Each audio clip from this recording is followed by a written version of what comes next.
सुंदरी ये नाम सुनते ही उसके तन बदन में जैसे आग सी लगने लगी। अब उसे इस नाम से नफरत सी हो गई, क्योंकि उसका यह नाम अब उसके चेहरे पर डाले हुए तेजाब की याद दिलाने लगा। जब भी वो आईने में अपना चेहरा देखती तो उसको वो दर्द याद आ जाता था जो कि उस दिन हुआ, जब उस लड़के ने उसके ऊपर तेजाब डाला था। तो चलिए दोस्तों, शुरू करते हैं हमारी आज की कहानी। दोस्तों, आज का आपका स्वागत है हमारे चैनल SA हिंदी स्टोरी में। आज सुंदरी का एक न्यूज़ चैनल में इंटरव्यू था। आज सभी की नज़र सुंदरी की इस इंटरव्यू वाले प्रोग्राम को देखने में ही थी। जैसे ही घड़ी में शाम के 5 बजे, वैसे ही सुंदरी का इंटरव्यू दिखाया जाने लगा। सुंदरी का इंटरव्यू जो ले रही थी वो भी बहुत मशहूर एंकर शालिनी आहूजा थी। अब उसका इंटरव्यू शुरू हुआ और शालिनी जी ने कहा, हेलो दर्शकों, आपका स्वागत है हमारे न्यूज़ चैनल पर। और आज हम बात करेंगे सुंदरी, जो कि एक मिडिल क्लास की लड़की थी, लेकिन आज इनको देश का बच्चा बच्चा जानता है।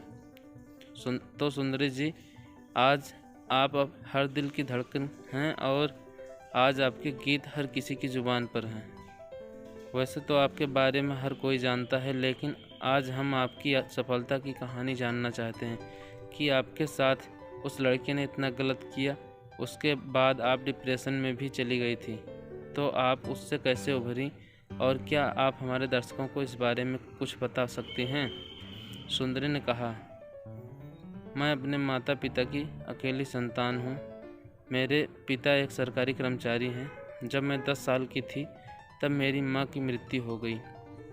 तब हमारे रिश्तेदारों ने पिता को फिर से शादी करने को कहा, लेकिन तब मेरे पिता ने दूसरी शादी नहीं की।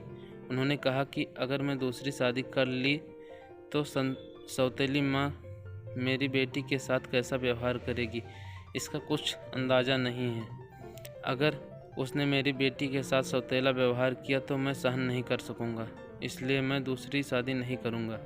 फिर उन्होंने ही मेरा पालन पोषण किया और सुबह काम पर जाने से पहले मुझे तैयार करके स्कूल छोड़ जाते। खाना भी वही सुबह जल्दी ही बना लेते थे। वो सुबह 5 बजे उठते थे, फिर घर का सारा काम ख़त्म करके मुझे स्कूल के लिए तैयार करते, मुझे नहलाते, फिर मुझे कपड़े पहनाकर मेरी चोटी करते, फिर टिफ़िन पैक करके मुझे स्कूल के लिए ले जाते। उसके बाद मैं अपने बुआ की लड़की के साथ स्कूल से आ जाती और पापा के काम से आने तक मैं बुआ के घर ही रहती। पापा आने के बाद मुझे मेरी बुआ के घर से ले आते और मुझे होमवर्क करवा कर खाना बनाते। खाना खाने के बाद वो मुझे कहानी सुनाते। मेरे पापा ही मेरी ज़िंदगी थे और मैं मेरे पापा की दुनिया थी।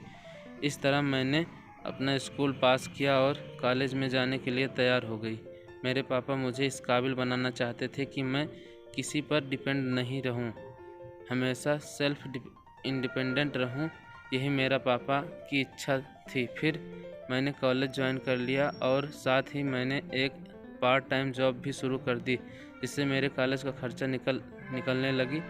दिन ऐसे ही बीतते रहे और कॉलेज में एक लड़के से प्यार करने लगी और वो मुझे भी प्यार करता था। मैंने इस बारे में पापा को भी बता दिया। पापा को इससे कोई इतराज़ नहीं था, क्योंकि वो उनके दोस्त का ही लड़का था। जब हमारा कॉलेज ख़त्म हुआ तो मैंने फुल टाइम जॉब शुरू कर दी और जतिन, जिससे मैं प्यार करती थी, वो पुलिस की ट्रेनिंग के लिए दूसरे शहर चला गया। पापा ने मुझे कहा कि जब वो एक पुलिस इंस्पेक्टर बन जाएगा उसके बाद वो हम दोनों की शादी करवा देंगे। मैं भी अपनी जॉब पर व्यस्त हो गई। मुझे बचपन से ही गाने का बहुत शौक़ था, इसलिए पिता ने मुझे बचपन में ही म्यूज़िक क्लास में लगा दिया था। कभी कभी छोटे मोटे इवेंट में गाने भी चली जाती थी। इसी तरह मैं बस जतिन का इंतज़ार कर रही थी और हमारी शादी के सपने में ही खोई रहती थी। लेकिन किस्मत को कुछ और ही मंजूर था। एक दिन एक लड़का जिसका नाम शिवा था, वो मेरे सामने आया और मुझे एक फूल देकर कहा, मैं तुमसे प्यार करता हूँ।